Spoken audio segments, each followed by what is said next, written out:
In part one of our look at the U.S. military's network of foreign bases, Miriam Pemberton explained that the U.S. maintains roughly 1,000 bases outside of its borders, excluding the wars in Iraq and Afghanistan, at a cost to the U.S. taxpayer of approximately $100 billion per year.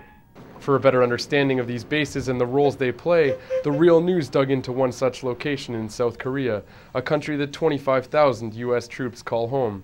Most of those troops are moving into a brand new $13 billion garrison in Pyeongtaek. The major base in South Korea was, of course, the Yongsan base in Seoul, and it occupied this major territory right in the middle of the city. I mean, if you can imagine Central Park suddenly being a military base in New York City.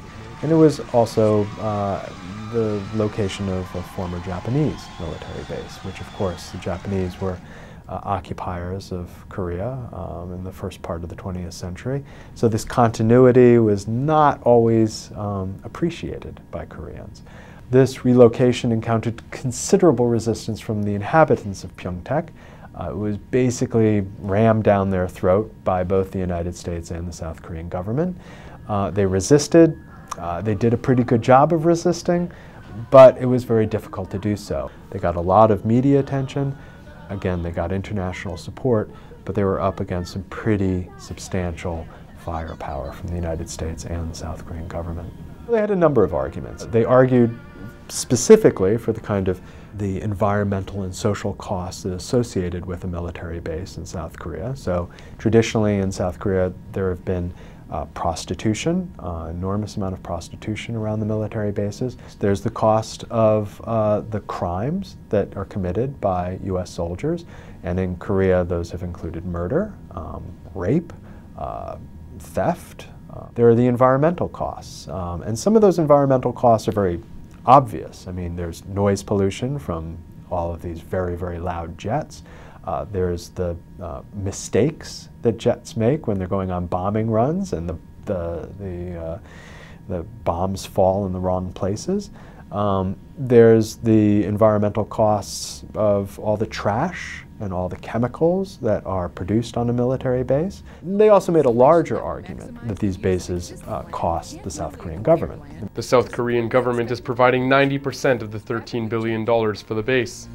Camp Humphreys is undergoing one of the largest transformations in the history of the Army and is rapidly on its way to becoming the Army's premier place to live, work, and play.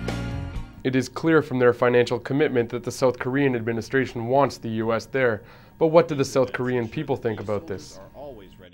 Public opinion has generally been expressed about the U.S. alliance in general, and it waxes and wanes. I mean, public opinion in South Korea is extraordinarily volatile. So for instance, at any given point you'll find a poll that will say that the United States is the greatest threat to peace in the region. This tension between fears of abandonment and fears of embrace with the United States compete in the body politic as well as in public opinion polls. They're very upset about many of the things that the United States Army does in Korea. If you ask the question after the two young girls were killed by a U.S. transport vehicle back in 2003, and you're going to get some very strong feelings against the U.S. Army. And at the same time, they're very fearful of U.S. withdrawal, a latent fear of regional instability, not just from North Korea. South Korea fears, just like North Korea fears, Japan kind of remilitarizing, and it would prefer the United States to Japan. Latent fears about China as well. The U.S.-South Korea alliance has been in the spotlight of late as North Korea prepares to launch a new rocket with the stated purpose of positioning a satellite for domestic use. Meanwhile, the leadership of South Korea, Japan, and the U.S. have contended that the launch is actually a test of a new long-range ballistic missile. U.S. Secretary of State Hillary Clinton visited South Korea in February. I commend the people of South Korea and your leaders for your calm resolve and determination in the face of the provocative and unhelpful statements and actions by the North. Since that time, North Korea has gone on to announce that it can no longer guarantee the safety of South Korean commercial flights in its airspace. For its part, North Korea claims it is only responding to what it believes to be the region's real provocative act, March's US-led war games, an exercise North Korea has condemned as a rehearsal for invasion. Every year, the United States brings together its allies and some observers as well to essentially prepare for a war scenario. It requires an enormous number of troops from around the region, aircraft carriers bringing in jets and so on, and they basically run through a variety of scenarios. If war were to break out, how the United States would respond to it. It's actually rather difficult to coordinate, different armies. I mean, you're talking about different languages, different cultures, different weaponry. It's critical from the Pentagon's point of view to hold these exercises in order to actually see what coordination is like, practically speaking.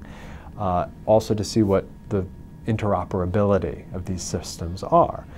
That takes an enormous amount of support from these military bases. It couldn't be done without these military bases. The other reason, of course, is to send a message to our adversaries of our military strength. In some sense, it's why we bring the observers in as well. We want the Chinese to see exactly how powerful we are. We want the North Koreans to know exactly how powerful we are. And what we want to demonstrate through our exercises is that we have overwhelming power and we have overwhelming conventional power. The problem is, these kinds of exercises achieves exactly the opposite of what we want. Countries who see that say, hey, we got to spend more money on the military. And so we get into that arms race dynamic. Second thing is, if North Korea sees that our conventional forces are so overwhelmingly more powerful than their conventional forces, they say, well, we can't compete. We actually can't compete. China might have the idea that it can compete.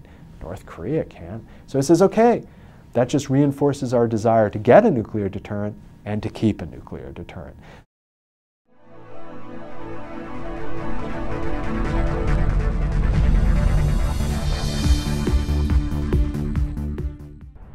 Donate today and receive a new documentary film available to members of the REALnews network. The History of the National Security State with legendary author Gore Vidal. Bonus features of the DVD include an in-depth response to Vidal from ex-CIA analyst Ray McGovern, who served under 7 U.S. presidents, an exclusive interview with Colin Powell's former Chief of Staff Larry Wilkerson, and an insightful interview with oil policy analyst Antonia Juhas. The news magazine of the screen. Living glimpses of history in the making. Hollywood and Washington is a symbiotic relationship. They both deal with illusions. Reality doesn't often play much of a part. I think I saw through the myth of the Cold War almost from the beginning. I was a Washington political kid from a political family. Roosevelt first had radio because he had this great speaking voice and everyone liked to hear. Truman proceeded to break every arrangement that Roosevelt had set up for a peaceful coexistence. And Truman thought that it would be a good idea. Why not just stay armed all the time? And then he devised the national security state. You've got to go up and swear allegiance to the United States or else you're a commie. I mean, we had imported fascism. We get Dwight Eisenhower, who said that we have this great military industrial complex. It is a dangerous thing. And he said this is going to change everything. And the way our country's governed is going to change us politically. Along comes Jack Kennedy, who wanted to make his mark, believed in the Cold War. But he said in this kind of politics, it is the appearance of things that matters. I think everybody should take a sober look at the world about us. The national security state still exists, only it isn't communism anymore, it's terrorism.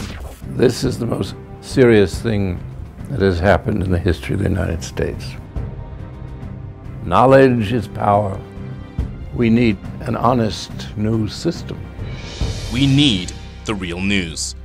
This is the sort of thing we can build right now without anyone else's permission from the government or from the business community. It's the power's in our hands. If we're not going to sleepwalk into more wars, we think we need to start with a television news network that won't bow to pressure and has the courage to seek facts. And that means independent economics. And that's why we need you. Make a tax-deductible donation now of at least $10 a month or a one-time give of at least $75. As a thank you for your support, we will send you the new documentary film, The History of the National Security State.